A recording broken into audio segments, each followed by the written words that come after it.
Not financial advice, y'all. We're just two Yeah, dudes none on of the this is internet financial advice. talking. Yes, that's Please. right. Yeah, yeah, I probably should have led.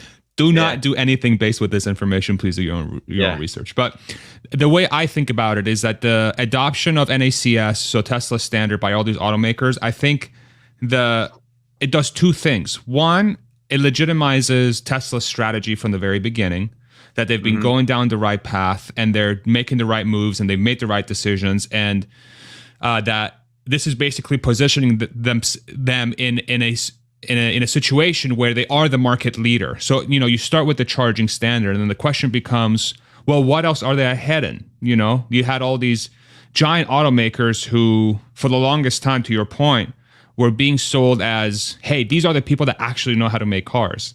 Tesla doesn't know how to make cars. They're a newcomer. They have no idea what they're doing. Yeah, Lo and yeah. behold, everyone, they're going on Elon's platform on Twitter saying, we love working with you, Elon. They're bending Great the knee. job. They're bending the knee. Yes.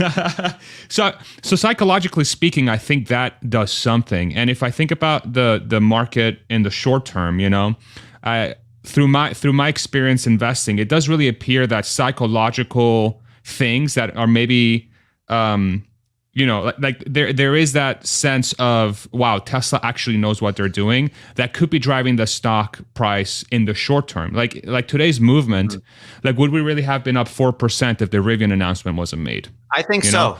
I think so. Why? I'm going to say I think there's marginal buyers, institutional buyers that are not, that's what I think drives the stock the most. Not me and you getting excited about some news, which happens all the time, and then Tesla sometimes down. We just forget about it, But I think that I think there's portfolio managers out there that run multi-billion-dollar hedge funds that maybe had 1% of Tesla in their portfolio, and they're telling their traders, yeah, we're moving this up to 1.5%. And you have a few marginal people like that, and that means millions of shares being bought in Tesla, net buyers. And there's not many sellers out there. There's not many people looking to sell millions of shares of Tesla right now. Maybe ARK Invest as they rebalance, as it becomes higher, but that's not that much. And then I don't think there's many people that want to sell into the strength where that I think a lot of the weak bulls in Tesla, the weak institutional bulls especially, were cleared out in this last kind of down move, and they're mostly gone. And so the road up is going to be swift, for as institutions want to get a piece of Tesla in their portfolios again, or increase their exposure to Tesla. And when today I'm looking at the volume traded, I see 127 million shares already traded.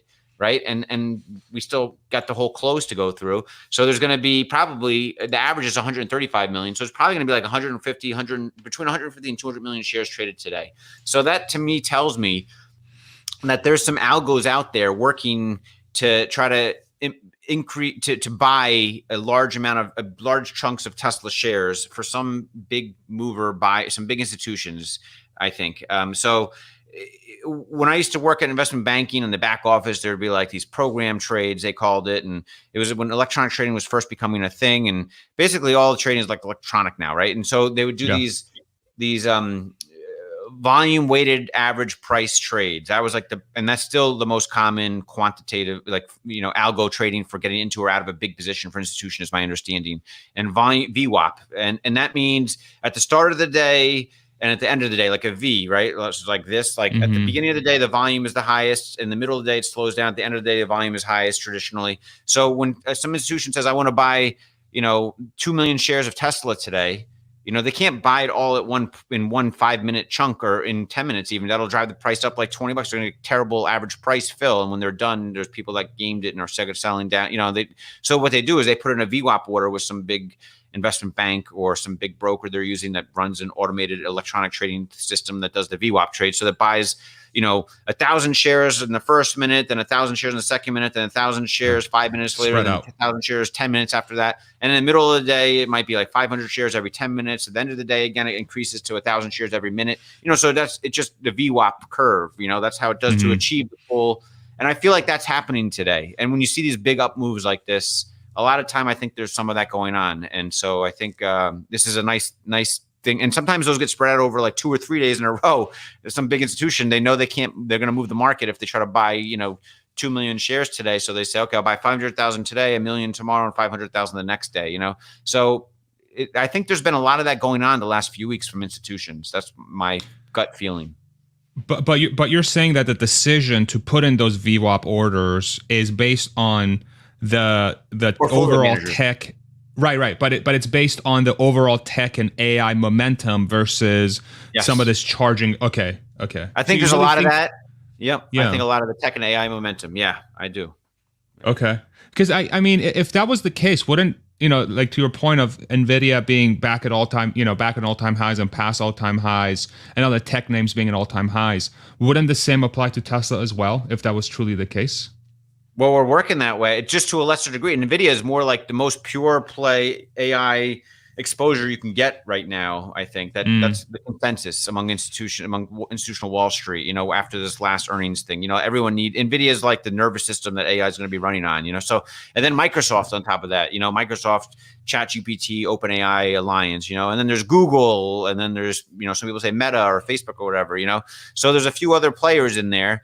But those are but Tesla falls into that basket, and so some of these institutional managers are like, all right, I need to increase my NVIDIA to 1%, 2%. I need to increase Microsoft to 2%, and let's put Tesla to 1.5% or whatever. So they're all increasing their positions in all these AI related, basket of stocks. And Tesla's a huge benefactor, and rightly so. We've known this for years. We've been waiting for this moment, with Tesla at least. So it's happening. They're getting valued on the AI technology that they have now. They're starting to get valued. It's still a long way to go in my mind. okay, so let me pick your brain on that. So you said there's a long way to go. So even though and again, this is hypotheses, right? Like we're hypothesizing on things. So you're saying that a lot of these managers could have started recognizing some of that AI long-term value that Tesla can bring as a business, but there's still a long way to go. So how, like, walk me through how long, like, is this a multi-year thing? Is this going to be once a robotaxi is live, all of it will get recognized? How are you thinking about that equation?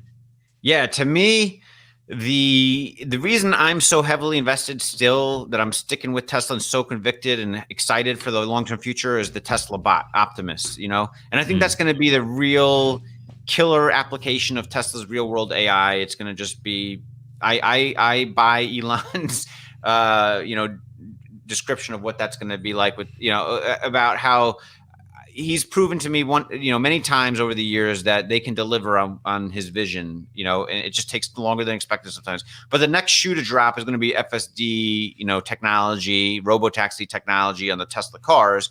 And that'll start showing up in, the quarterly earnings reports when people are upgrading, to, spending more money to upgrade to full self-driving. And then maybe they have some experimental robotaxi city like Miami or Austin that's allowing Tesla robotaxis to work within their proximity, so you'll have things like that pop up that'll, like, over time, I think, inch the Tesla value, not inch it, but it might, jaggedly move it up valuation to, like, maybe from 1 trillion to 2 trillion market cap or something like that.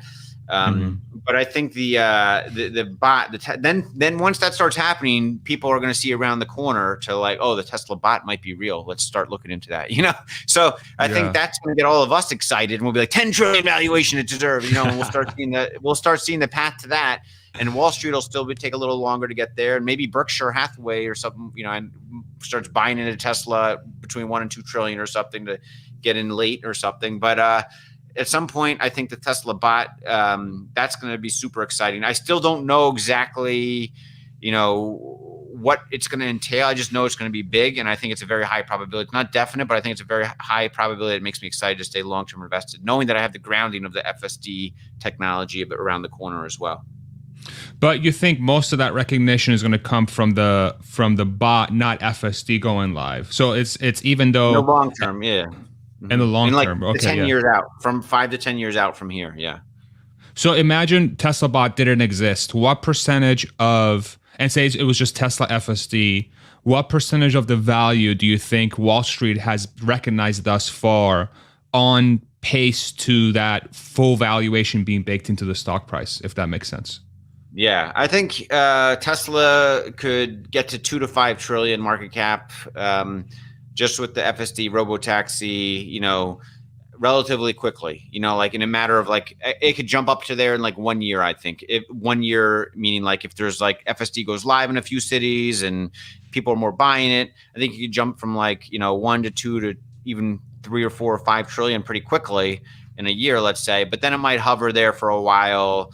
And even though Tesla's producing, 10 million cars a year and selling more, like their PE is going to compress over time because they're, sort of like what we've seen historically with Tesla. It jumps quickly and then it kind of stabilizes for a while before it jumps again.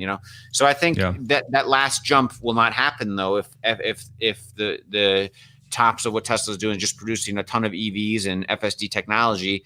I think the Tesla valuation could get to 10 trillion eventually, but it's going to be a slower progress. It's not going to be a jump to 10 trillion from 3 or 4 trillion. Like Berkshire Hathaway might buy in around 3 or 4 trillion, for example. And then it just goes up, 20% a year on average for, 5 years going forward to get to whatever. So I think that's kind of the story it would play if there was no Tesla bot, which is good too, but it's just not as exciting to me as the Tesla bot, that next jump after the FSD jump.